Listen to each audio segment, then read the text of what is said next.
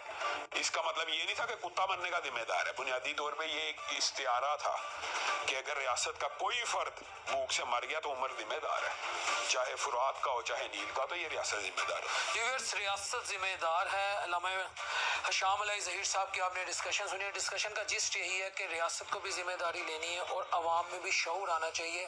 یہ عالم کو، مفتی کو، ممبر رسول پہ بیٹھے مولوی کو تو مسٹر پرفیکٹ دیکھنا چاہتے ہیں، لیکن جن لوگوں کو یہ اقتدار میں لاتے ہیں ان کی کریڈیبلٹی، ان کا پرسنل کنڈکٹ کتنا تگڑا ہے، یہ بات بڑی ویلڈ ہے.